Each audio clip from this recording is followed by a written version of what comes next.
Welcome to 60. మరికొద్ది రోజుల్లో big boss season 8 ప్రారంభం అవుతున్నా కూడా అసలు సందడే లేదు. హోస్ట్ నాగార్జున ఎన్ కన్వెన్షన్ ఆక్రమణ కూల్చివేతల ఎఫెక్ట్ ఏమో గానీ బిగ్ బాస్ బజ్ అయితే పెద్దగా కనిపించడం లేదు. ప్రతి సీజన్ లో అయితే ఈ పాటికి కంటెస్టెంట్స్ లిస్టులు లీకులు హడావిడి మామూలుగా ఉండేది కాదు.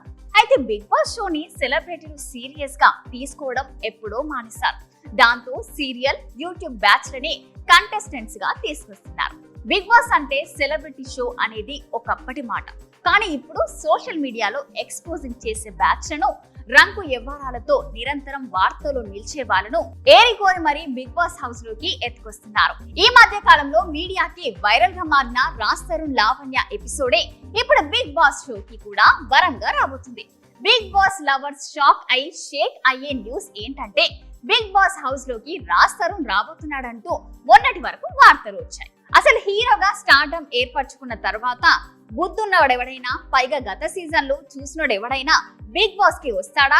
పైగా చిన్న చిన్న చితక సినిమాలు చేస్తున్న రాస్తరుణ్ లాంటోడు బిగ్ బాస్ కి వస్తున్నాడంటే అది మాత్రం రూమరే.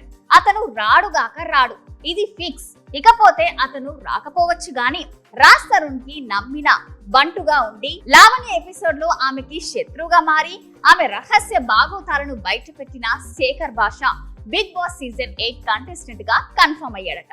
నిజానికి రాస్తరుణ్ లావణ్య ఎపిసోడ్ కి ముందు అసలు ఆర్జే శేఖర్ భాష అంటే పెద్దగా ఎవరికి తెలియదు. కానీ లావణ్య రాస్తరుణ్ ఇష్యూతో ఏ ఛానల్లో చూసినా శేఖర్ భాషనే కనిపించేవారు. పైగా ఇలాంటి పత్తేపారంపై మాట్లాడుతున్నారంటే ప్రత్యేక ఇంటర్వ్యూల కోసం పోటీ పడిపోతున్నారు. అలా శేఖర్ భాషని సెలబ్రిటీ చేసేశారు. ఇప్పుడు శేఖర్ భాష బిగ్ బాస్ 8 సీజన్ కి అయితే రాబోతున్నారని అయితే కన్ఫర్మ్ అయిపోయింది. మరి ఇలాంటి లేటెస్ట్ అప్డేట్స్ కోసం చూస్తున్నారు 6 టీవీ. సామాన్యుడి ఆరోగ్య